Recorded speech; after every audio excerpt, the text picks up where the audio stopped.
Hello and Assalamu alaikum. My name is Marwan El Fala and I am here on a exciting podcast. I've been living in Ilford for the past 20 years and I want to know more about Noor Jahan Begum, who is my guest today. And I am going to be asking Noor Jahan about her life, why she wants to stand as an independent MP in Ilford South. Who is she? Let's find out more about Noor Jahan. Noor Jahan, welcome to my first podcast. How are you? Hello, Marwan. Thank you very much. Assalamu alaikum. I'm really happy to be here. Pleased to talk to you, and hopefully, we're going to have a very good conversation. Okay, right. Tell me, who are you? Who are you? Well, um, my name is Noor Jahan Begum. I originate from Birmingham. I'm a Brummie. Okay. My father came to the UK in the 1960s. He wanted Yeah. to make his fortune. He worked in a car factory.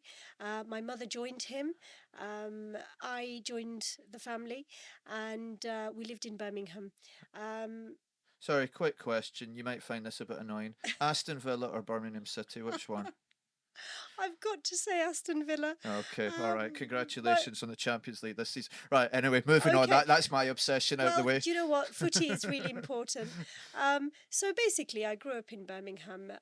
My life changed actually when my father became very disabled, and he could no longer work. He needed 24-hour care. I became a young carer. My mum decided to start sewing at home to pay the bills.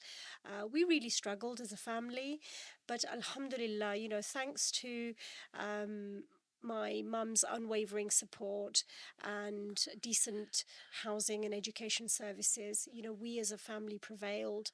And Alhamdulillah, we siblings managed to finish our education and get decent jobs. I moved down to London with my family. I have four children. They wouldn't like to be called children anymore. They're Yeah. all grown up, they're working. And actually, mostly my family work within the NHS, Okay, that's including interesting. myself.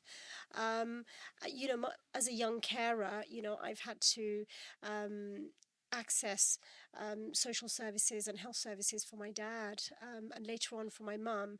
So, Can I just ask you about that? So what ages were you when you were actually a carer for your I know exactly. I was 8 when my father became so Oh, disabled sorry he to had hear to that. be Yeah. in a wheelchair, and my mother had to pay the bills, so she bought a sewing machine and started sewing Yeah. in the house so that she could be with us. We we're originally from Bangladesh. I speak Bangla at home, and part of my reason for being in the field of health and social care is really, as a carer, I have first-hand knowledge of what people go through when they have sort of illness and disability, and I have an affinity in that area. I moved down to London, funnily enough, because my children's dad, my brother, were here to attend medical school, Okay. and we all moved down as a family. And you know what it's like, Yeah. Marwan. Once the children go to school, you can't move anywhere. Yeah. It's all about exams and jobs. So yeah, we stayed here. My career has been mostly actually with vulnerable adults, and the first sort of 2 decades I worked in anti-poverty. I've held a number of roles actually. I'm very very happy to have done this. I've worked in anti-poverty, homelessness, mental health, welfare rights, debt advice. I've set up a number of services to support people who are facing difficulties, especially around homelessness, early prevention, public health. I've been really, really lucky that I've had roles that have aligned with my interests and values. Most of my work has been with vulnerable adults, and within the health and social care field. So currently, I work in East London as a Commissioner of Health Services, and I see firsthand the difficulties and challenges that our healthcare and social care workforce face, particularly, around retention. I also actually have a different role, which is I serve my community as a magistrate. I've done that since 2008. Just sorry, I know it's a bit of a strange question. Do you ever get to sleep? Like you just seem to be busy, 24/7. What what keeps you going? Like what is this? It's funny you say that actually, because a lot of my friends say, you're on the go all the time. Yeah. But I'm really passionate about, improving things in our community. I've worked in public services for over 30 years now. That's something that I really, really feel strongly about. As residents, we should have access to good services, whether that be health or education, welfare, housing. So that keeps me going. But Okay. also, I really wanted to serve as a magistrate because, I mean, in those days, you saw magistrates on a bench and they were mostly white, mostly male, and of a certain age. And I was determined that actually the bench should reflect the community that I'm in. So in 2008, I was very proud, actually. My mum was so, so proud that I became a magistrate. So And let me just so you've been a magistrate now for 16 years, or is that uh, continuous, or have you had a break? I've had a couple of breaks because I had to look after my Yeah. mum. She had cancer. Oh, sorry to But hear. I serve in the North East London judicial area. So that's sort of Tower Hamlets, Newham, Redbridge, and Havering. Okay, so let me just get this straight. So you've got knowledge, first-hand experience as a carer. You've also got experience in health commissioning. You've got experience in law and justice. What else? What am I missing there? Well, the thing is, the way that it happened is that, I feel very strongly about something. I see a problem and Yeah. I want to find a solution, or I want to work towards a solution. So, for example, something that really was very, very upsetting and unpleasant, I was a victim of hate crime. Um, I was traveling to work, and on two occasions I was assaulted because, as a Muslim Oh, woman, I was told to go yeah. back home. I was called a Muslim terrorist, and it was really upsetting. I came home and I thought, this is a really big issue. It wasn't the first time. Yeah. When we were growing up in Birmingham, we were always called, Paki, go home. Yeah. But as an adult, when I faced hate crime myself, I thought, what can I do in my local community? And that's what started me on the journey of raising awareness around Islamophobia and other forms of hate crime. And I realised very quickly there wasn't that much support in the community. So that's when I actually became a trustee for Redbridge Race Equality and Community Council. Fantastic organisation, and I think it was about 6 years I worked with them around designing support projects for those, facing hate crime, be it Islamophobia, be it anti-Semitic abuse, any form of hate crime. And I was very pleased actually to put together their community cohesion project. There are many tensions within Redbridge, within different communities, Yeah. and that project was really about bringing people together and making sure that we tackle some of these tensions and issues. All right. Thank you very much for that. You've given us a little bit of an insight into who is this Noor Jahan. Um, right. You've mentioned public services. We've had 14 years of the Tories. Are they getting better or are they getting worse? Oh my goodness. I mean, I've been out and about talking to residents, the last 6 months, and we all know that the Conservatives what have they given us? Let's have a look. 14 years of austerity. We've had Brexit. We've had involvement in foreign wars. Yeah. We've had public services on its knees. We've got an economic situation where we aren't seeing much growth. Wages are stagnant. Conditions are terrible. Do I need to go on? No, no, no. That's fine. Right. So, solution: vote Labour. Um, well, I'm just going to say it. Labour. Looking at the polls, Marwan, Yeah. and looking at the political situation at the moment, it's looking very much like Conservatives. The Tories are so awful that Yeah. actually Labour are going to get in the general election nationally. But as you know, and I know, that locally the picture is slightly different. here in Redbridge, where we live, we've had Labour running Redbridge for the last 10 plus years. Yeah. And, as a resident and a council taxpayer, I have to ask, what have they done for us? You know, as far as I can see, as a mum and a magistrate and somebody who is active locally, crime's gone up, particularly burglaries and serious crime, violent crime. Rents and mortgages have gone up. Our bills have gone up, fuel, so many people are using food banks now. Yeah. But also, the environment. Um, I hate it when people say Ilford is a dump. Ilford Yeah. is my home. I'm proud to be here. I'm not going anywhere. So really for me, it's about I want to fix those things. And that's my motivation for getting into politics. I'm not a career politician. Yeah. I work in health and social care, but I think that we need to stand up for ourselves now in Redbridge and say enough is enough. The other very, very big issue, of course, for people in Redbridge, as you know, there's a very high, a large community, Muslim community in Redbridge, and we have been very, very concerned about what's happening in the Middle East. The war in Gaza, the genocide going on, the slaughter going on. And what we know is that Labour are standing with Tories Yeah. and have supported this genocide. Yes, now Labour are calling for a ceasefire very late in the day, but it's very conditional. So I think they're out of step with the country and residents of Redbridge, like myself. And I think it's about time that we held them to account. We think it's time to kick Labour out. Yeah, that's quite interesting. I do agree with you. There is a lot of anger when you speak to residents, Muslim and even a number of non-Muslims. There is. I've been to a number of protests. I've seen a number of protests, and there are just people of all faiths, all religions, just really upset about what's going on. And then even when I speak to people who don't go to protests, when you talk about what's going on in Gaza, they will say it's atrocious, it's shocking. And there is a lot of real upset people out there. Um, let's talk about um, as an independent MP.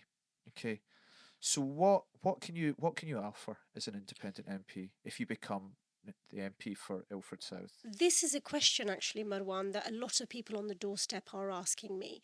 Now, before I answer the question, I think I might need to give you a little bit of background. Uh, my family, my father, my uncles, most of my family have been, Labour supporters for many, many decades. I was Labour until I resigned last year. I just could no longer stand with Labour after what I saw, Keir Starmer going on air and saying that it was okay to switch off, water and aid and food to the Palestinian people. I just could no longer Yeah, keep my Labour membership, so I resigned. Now, um, you know that we've all kind of gone on demonstrations and written to our MP, and I've been part of petitions, and I just asked myself, what can I do?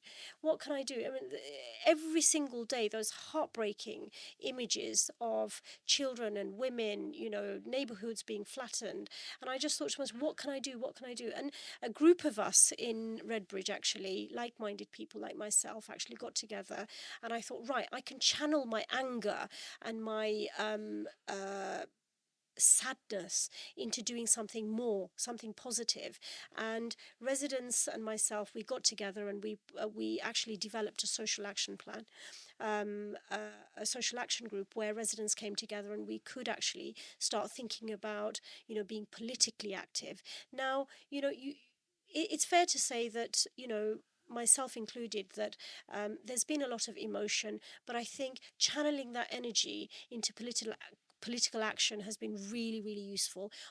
We've had this amazing situation where, this has galvanized the community and people have come together. People from all different backgrounds, people of faith and no faith have come together.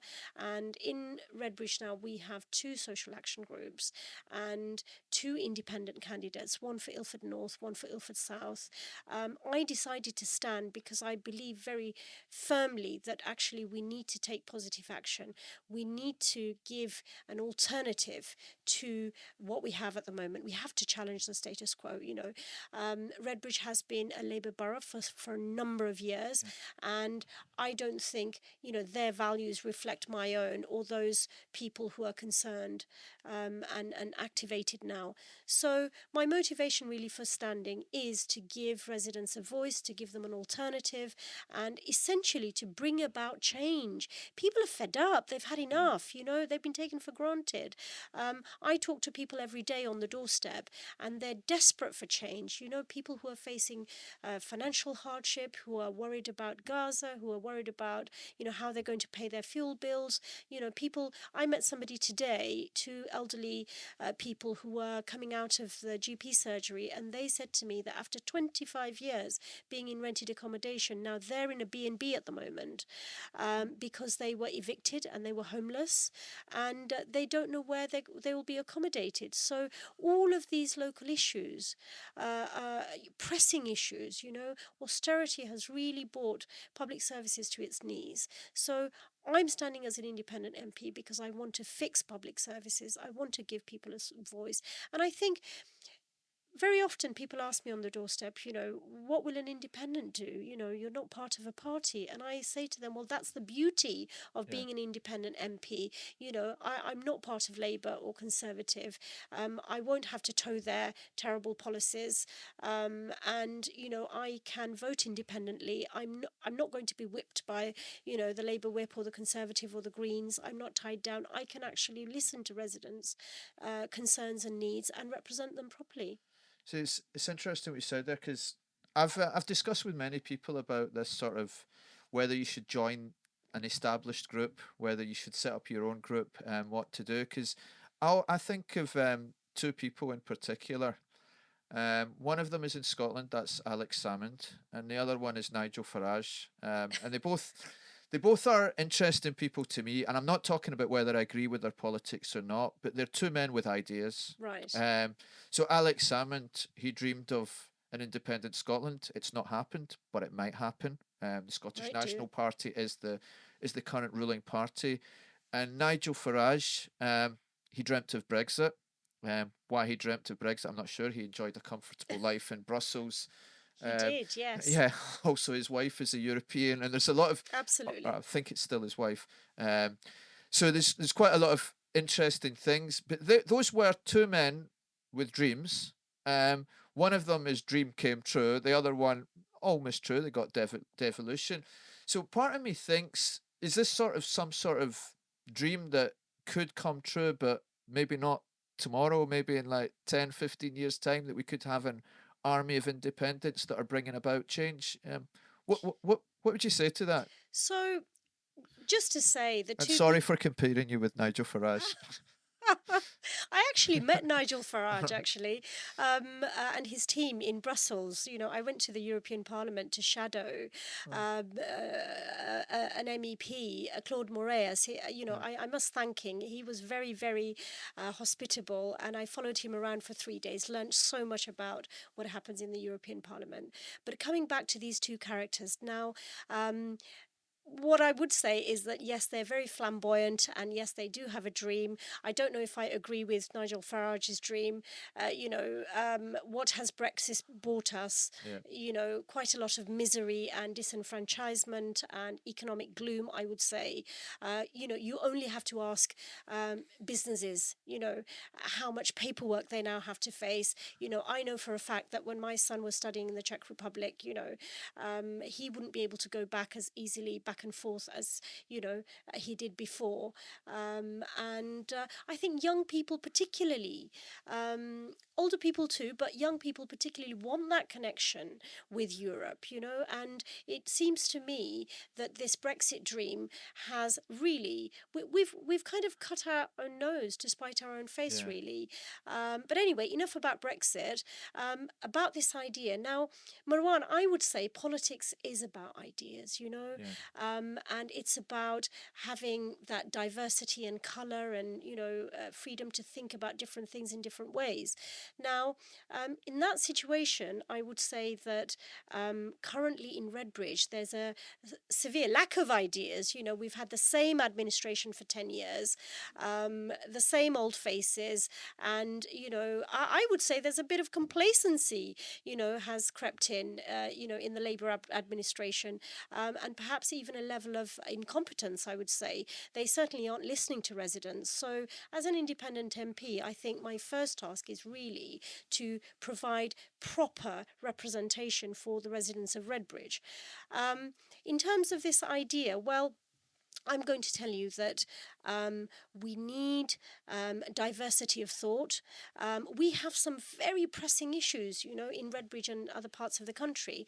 And I can see already, if we look at the polls and the GLA elections, for example, there's there's a whole range of independents that are coming forward. This movement is growing. Yeah.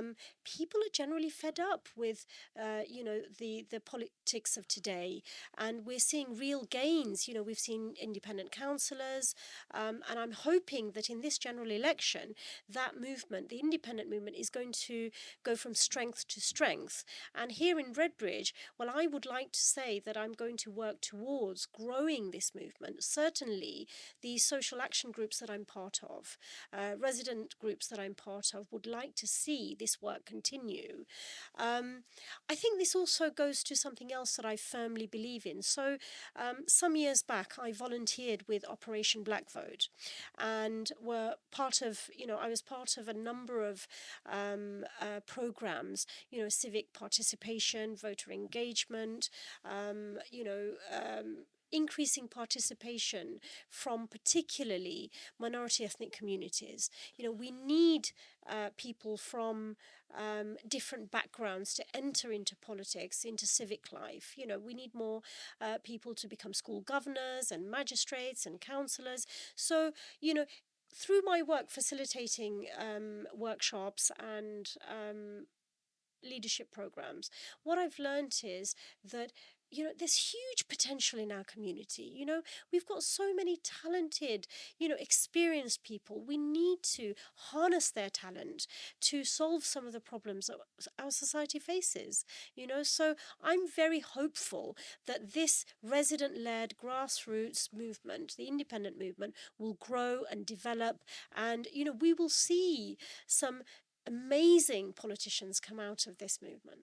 Yeah, it's actually interesting because when I look at Redbridge, so we have yourself in Ilford South, Mm-hmm. we have in Ilford North, we have Leanne Mohammed who's standing up against West Streeting. We also have Faiza Shaheen, who was with the Labour Party, but then after years of being with them, last minute they suddenly decide that she's not good enough. And we also have, I think, Chanel Johnson running as well. Yes. And she was actually a member of the Labour Party, but she actually resigned because she wasn't happy with what's going on. So we've actually got in the four constituencies that Redbridge deals with, because I think one of them is half Redbridge, half Waltham Yeah. Forest. We've actually got four independent candidates all fighting against MPs that are well known. Um, it is going to be quite interesting. The GLA, as you mentioned, Mohammed Asif, he ran and he got third place. So we had the Conservatives, then Labour, and then he got, I think, 11,000 votes with not much of a campaign. No, no. Yeah, and it was sort of last minute. It came as a bit of surprise that he was running. So that movement seems to be growing. And do you think we could see some surprises? Well, I'm certainly very hopeful. So, as you know, Marwan, the situation in Redbridge, we've got Ilford North, Ilford South. There's a 5,000 majority in Ilford South, where Leanne Mohammed is standing Ilford as North. sorry, Ilford North, Yeah. who's standing as an independent, and it's a tough tough race, but she's going for it. We've, on the other hand, in Ilford South, we've got a 26,000 Labour Yeah. majority, which, as you know, is a safe seat. What I'm seeing on the ground is this amazing energy and positivity, Marwan. If I tell you a little bit about my campaign, it's very grassroots. Over the last sort of, since we had been thinking that actually the election would be in November and had this beautiful long campaign Yeah. plan, but of course that went out the window when Rishi Sunak decided to call a snap election. And what I've seen is just absolutely amazing. I've had residents come forward, to volunteer their time, their resources, and say, even people from all different backgrounds say, I'd like to be part of the campaign. I'd like to door knock. I'd like to talk to residents, set up meetings, leaflet in various places. We've had lots of contact with community groups and voluntary community organisations. It's been a really amazing, fantastic response from residents, and I'm very hopeful. People want to be part of this change. Yeah. They want hope over gloom. They want something that works for the majority, not the few. And what I'm seeing is a willingness, coming forward of people. We talk about voter apathy. Very low turnouts at elections. I'm really hopeful, Marwan, that this will translate into more people coming out to vote, because, as you know, the state of politics, over the last 14 years, we've had lies, we've had obfuscation, we've had politicians, Parties during Brexit time. absolutely, that was a horror story, Yeah, sorry, I shouldn't be smiling, but sometimes things are so bad that you laugh at it, but you shouldn't really be laughing because it is Well, that awful. well, I'm one of those people who thinks it is absolutely Yeah. awful and people should be held to account, because I'll tell you this. My mother was end of life. She was Yeah. terminally ill in Oh, the first lockdown. And, it was very, very yeah. difficult to go and see her in the hospital. It was really difficult to support her during the last few weeks of her life. I mean, we had a fantastic sort of Macmillan nurses coming to her home, and doctors and nurses who rallied around healthcare workers. I cannot fault them. They were absolutely amazing. But those lockdown rules, we had to abide by them. Yeah. I couldn't attend my mother's funeral. All right. Yeah. Sorry. And a lot of people experience similar, difficulties and isolation during those lockdowns. And to think that politicians were partying while people's, grandparents, mothers, fathers were passing away and they couldn't even get to see them. There's real anger still over the way that this Tory government handled the pandemic, and I still think that they should be held to account. But all of this has actually broken down trust between, you know, politicians and voters. And I'm not surprised that some people say at the door, I can't be bothered, I don't want to vote. Yeah, I can understand. And also, the Labour Party, when it was under Jeremy Corbyn, it had all this sort of buzz. There was hundreds of thousands of people joining the party, a lot of young people. Now, interestingly enough, they seem to have the media helping them out on their side. Um, Keir Starmer doesn't get as much abuse as Jeremy Corbyn did, but I don't feel there's this love for Starmer as there was for Corbyn. For example, you've got the "Oh Jeremy Corbyn" song. I don't hear anyone singing "Oh Keir Starmer." No, I haven't heard that either, and Yeah, and I agree with you. There isn't that following and that loyalty. One thing about Jeremy Corbyn, love him or hate him, he's been consistent for the last yeah, 40 years. He hasn't flip flopped, and there are times when especially. Whether it's Keir Starmer or the Labour Party in general, they've laid out a policy and then they've withdrawn from it. yeah. Look at It's the Green Deal. What is on offer now? I don't see, Marwan, very much difference between Labour and Conservative. You might disagree with me, but you know,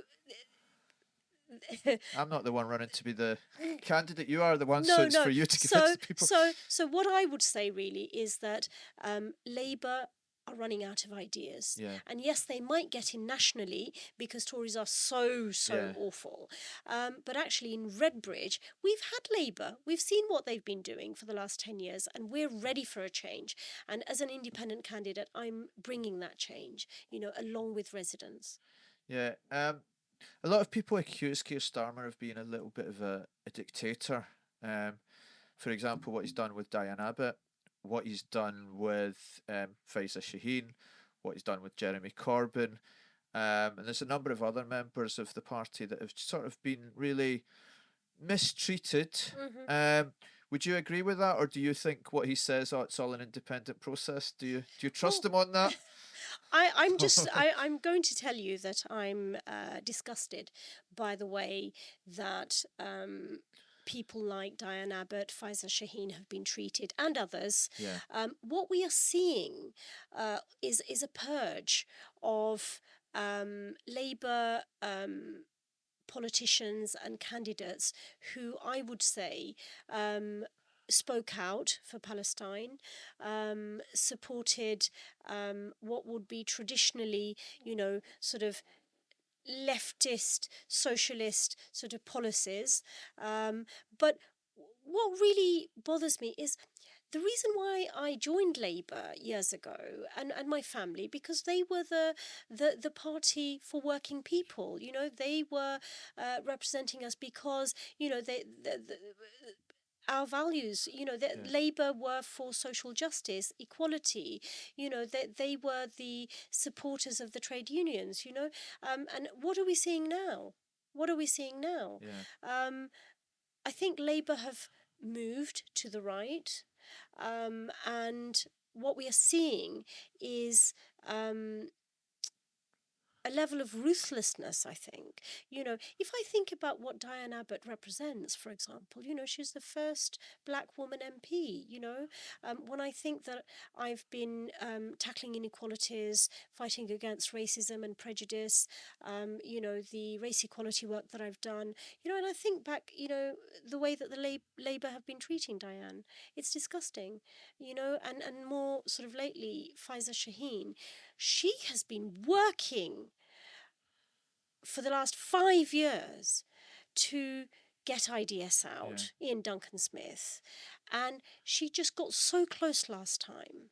yeah, And to do this to her, yeah. I'm just, And some of the things that she was being accused of was liking tweets that were from actually when she was before she was actually a member of the Green Party. Sorry, yeah, before she was a member of the Labour Party, and they were yeah, yeah. actually liking tweets of friends who had joined the Green Party. It was really quite. What I watched that Newsnight interview and I was like thinking, whoa, they must really want to get rid of her to come Absolutely, out with and, this. and also, I mean, if you think back to Diane Abbott, I mean, they withdrew the whip from her for over a year, leaving her in uncertainty, and there was all that furore about the Tory donor being verbally abusive towards Diane. But then Yeah, I think to myself, well, Labour haven't treated her any better. yeah. You know, both of these I think people. he actually said that he Diane Abbott makes him want to shoot black women. It was something horrific. I was I don't want to shocked. misquote him, but it was something that I awful. was really shocked, and this is where both parties, Conservatives and Labour, Yeah, you look at their rhetoric, and their actions, and they don't match. Both of these women are female. They are from minority ethnic backgrounds, and they have fought against racism, and Marwan, people don't may or may not realize, but it's really difficult being in the public eye, putting yourself forward for public office, running a campaign. There's so much hate and yeah, misogyny and racism out there. We face this every day, and to have a political party, behave in this manner towards you, I'm just shocked. yeah. Um, Also, but not surprised. yeah, Zara Sultana. She spoke out about how she's been treated. And it's actually quite frightening when you actually listen to her Yeah, about her stories. and I think there's something else here. Um, as women of colour who have faced racism and Islamophobia or anti-Semitism, why can't we speak about our experiences? You Yeah. know, we have to have these uncomfortable conversations. You know, we can't be hidden away or shut down. You know, until we create an atmosphere where we can come out and discuss these things as grown-ups and not turn everything into a political football. You know, that's when we'll find solutions. And it's absolutely imperative that we have these conversations because, you know, these are issues that we face every day, you know, in the workplace, in schools, in colleges, you know, in council chambers. There is a lot going on and we need to address it. Okay, right. I'm going to fast forward. Yes. Okay, so it's the 5th of July. You are now the new MP for Ilford South. Okay, so you've got your fame. You're going to get a fortune, some nice expenses. Um, so tell me, That's not wait. what I'm doing it for, So Marwan. is it going to be a new car? Is it going to be a new house? What do you plan to do on the 5th of July, when you become the MP? Oh my goodness. Marwan, I what can I say? Um, we've been campaigning so hard. I Yeah. haven't really thought about the 5th of July, but Okay. I think I can tell you after getting a bit of sleep Yeah. and seeing my family because I haven't been. Yeah. You know, I've taken 5 weeks off work and I told work, look, this is so important to Yeah. me, so important to my community. I need this time off to run this Well, campaign. hopefully you won't be going back. Yeah, well, you know, I've told my colleagues what I'm doing, and they're Yeah. very, very supportive. So you're talking about the 5th of July, as the independent MP for Ilford South. There, you know, I have a list of things that I want to achieve, and. Actually, I have to cut the grass and tidy up the garden before I do that. Yeah. I quite a lot to do. But what I want to do is carry on the work and the engagement with the public, um, because I think that's really important. You know, an MP must be listening to their residents and their voters. Um, I I have a priority list, and on top of that priority list is actually to fix public services. You know, we are in a situation now where people cannot get to see their GP. They wait for hours and hours. I think the last time somebody in my family went to A&E was 14-hour wait. I think the Tories actually took away the waiting time target in A&Es. And what I want to do is to tackle the health inequalities that we have. You know, I don't know if you know this, but apparently Britain is the sick man of Europe. You know, we Yeah. have many, many people waiting on waiting lists for surgery, for treatment, you know, that would improve their quality of life, reduce pain, but also get them back to work. Yeah. So that's really, really important. There's a raging cost of living crisis going on in Ilford South, in Redbridge and other places, as you know. And one of the things that I really, really want to see is increased help for the residents who are struggling the most. You know, we need to see a bigger council tax reduction. We need to see hardship payments going out to those people who are hard hit. And generally, we need to, you know, improve on fuel prices, and I'll be lobbying for that. One of the other things that is a priority for me is looking at the housing situation in Redbridge. As you know, very many people are facing evictions, especially families. There's actually, I don't know if you know this, but there are about 3,000 people currently in temporary accommodation in Redbridge, sometimes placed out of Redbridge. Yeah. And this is a really big issue for us. I don't know if you're aware, but the Tories had been promising legislation to reduce the number of evictions or no fault evictions, and that hasn't come about yet. So I'll be lobbying for that. So do you think as an independent MP you will be able to work with a Labour council? What's are you gonna go like all out attack? Are you gonna like olive branch, or what's your plans? How are you gonna So work with them? So I'm just going to say, you know, I work in a senior leadership position in my day job, and my style of leadership is very much collaborative. We can agree to disagree on many things, but I think in reality, whatever we see in, you know, on a Wednesday morning in question time, MPs from all different Yeah. parties have to work together to formulate legislation, put together policies, and get it through Parliament. So I will be working together. You know, we only have to see the SNP and other Yeah. smaller parties working working together. I think that's really, really important. Yes, we will have differences, but I think for the betterment of, our residents and voters, we need to work together. So let me put a scenario in Yes, front of you. Okay. Um. So there's you. yes, There's Ian Duncan Smith. yes. There is West Streeting. Right. Three Redbridge MPs. Okay. Are you going to at some point meet with them to discuss what Redbridge needs? Or are you going to say, I don't trust these people? Well, I'm going to tell you that I'm used to having very Yeah. difficult conversations. I'm used to dealing with very difficult areas. I only had to sit in domestic violence court, and there are so many difficult issues. I will be meeting with them, Well, hopefully you and don't need to meet them.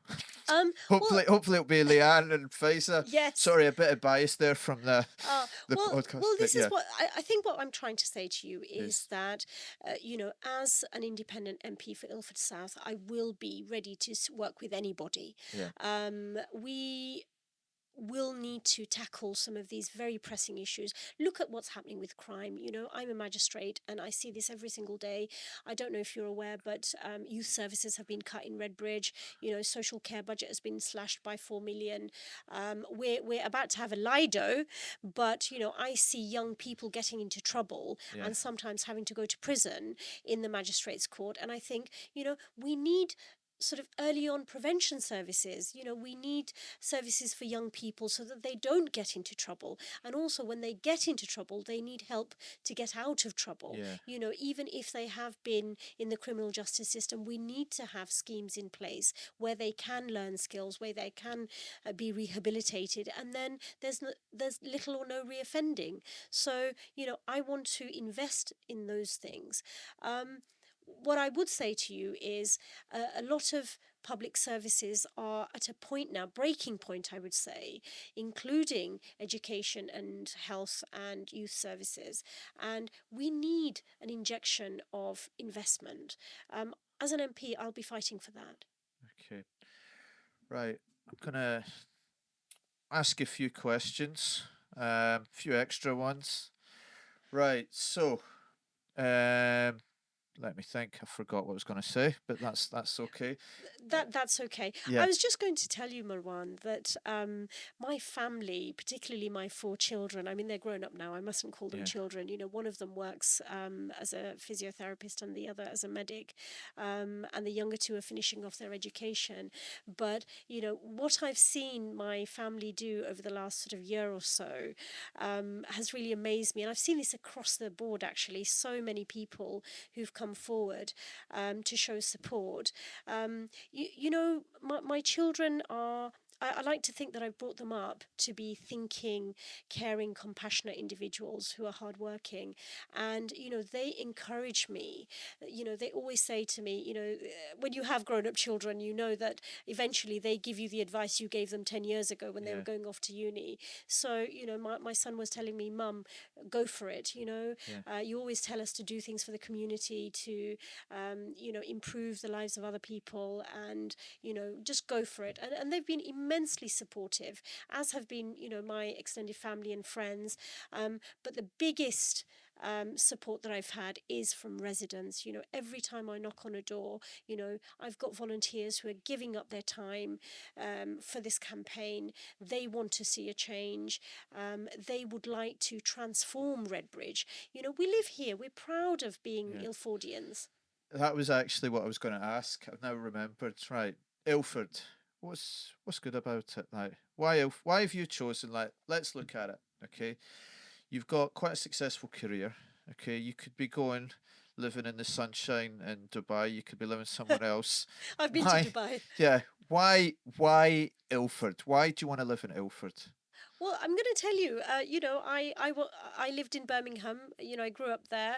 As a Brummie, I came down to London for education and work. And, I just I can't tell you how comfortable I feel living in Ilford, in East London. You just have to look at the vibrancy of Ilford. People from all diverse backgrounds. I won't go on about Ilford Lane. That is my favourite place to shop. Yeah. But what I see is real community, people who look out for other people. We've got some amazing green spaces, we've got good amenities. Yes, they've been under a lot of strain lately because of austerity, but, we're living in a borough that has a lot to offer. We've got good schools. There have been a number of issues. I can't get away from that.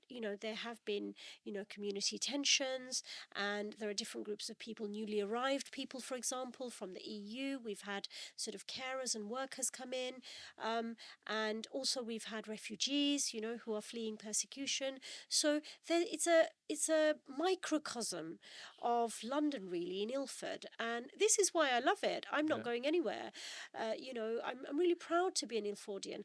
I think one of the things that I would like to see is the high streets revitalised Yeah. and maybe even pedestrianised, and greened. The thing is, we see a lot of shops and businesses closed down and graffiti and rubbish. And what I want to see is the council and the MPs working together to improve those things, so that we bring back civic pride. I want to be able to walk down the street and not be accosted by a beggar or somebody who is, unwell and needing services. I don't know if you know this, but there's about 247 odd people sleeping rough Yeah. every night in Nice. Redbridge, and that's shocking. Yeah. We need to provide the services that they need, and but the wonderful thing about Redbridge, and I go on and on about this to my friends who live outside of Redbridge, is actually the sense of community. The lovely places to visit, the places of worship, for example, the educational services. So I'm really happy to be here, and I want to improve things for local people. We're not going anywhere. We're residents of Redbridge, and we want to see an improvement. Okay. Thank you. Right. I'm going to ask a controversial question. Right. Um, the Tories like to pick on people. Okay. So, for example, it was New Year's Day. The Twitter message from the Home Office was about, I think it was about carers stopping them from bringing families over. Yes. That was it. We've had messages about sending people to Rwanda. Um, they've really sort of blamed one group of people. They've blamed quite a lot of people on that. We had Rishi Sunak coming out the day after George Galloway won the election, Yes. pretty much blaming. I think I don't know if it was at that day, but useful idiots. He described the people who were protesting. Yeah. Um, so we've got this blame culture. Do you are you going to become that sort of MP? Say your movement becomes bigger and bigger. Are you going to start looking at things? Okay, who do we blame here? Or So I'm just going to give you a little bit of background. I think I said that I've been working in anti-poverty, and I'm a rights orientated person. I work to help people get their rights, whether it's welfare benefits, housing, homelessness.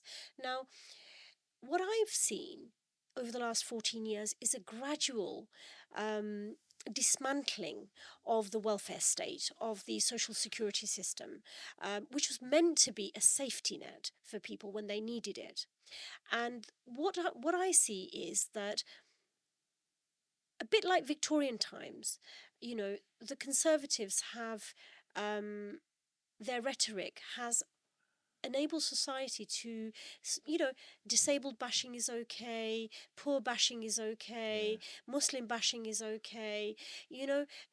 Words matter. We need to see a change in rhetoric. What that does, whether it's the hostile environment created by Theresa May, or the marches that are being labelled hate marches by Suella Braverman, and the attempted restriction of our civil liberties, our right to assembly, right to protest, all of these things, what are they doing? They are creating an environment where Britain is saying, you're not welcome. Whether that's to a student who wants to study here, or a worker who is skilled and wants to come and, be a useful part of our economy. What it's doing is saying, we're British, we're unfriendly. You may be aware that university applications from foreign students have reduced.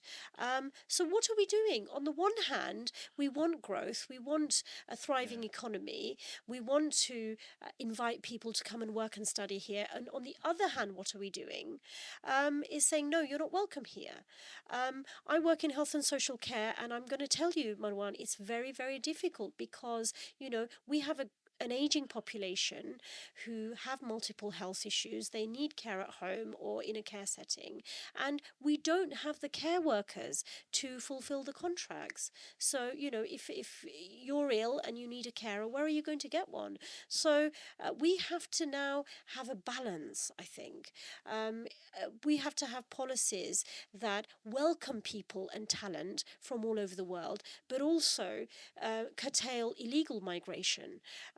I do think, though, that the immigration and issue becomes a political football, just before Yeah. every election. And I don't think we need to be disingenuous. We need to be a part of the world economy. And I think this whole hostility to migrants is a real put off for a lot of people. I have nieces and nephews and relatives who are now saying, right, we don't want to live in the UK. Yeah. I'm going to go and work in Malaysia or Qatar or Dubai. And of course the sunshine is better over there. Yeah. But we need to have a look at this and say, why are GPs leaving to go and work in Australia? What are the conditions like here?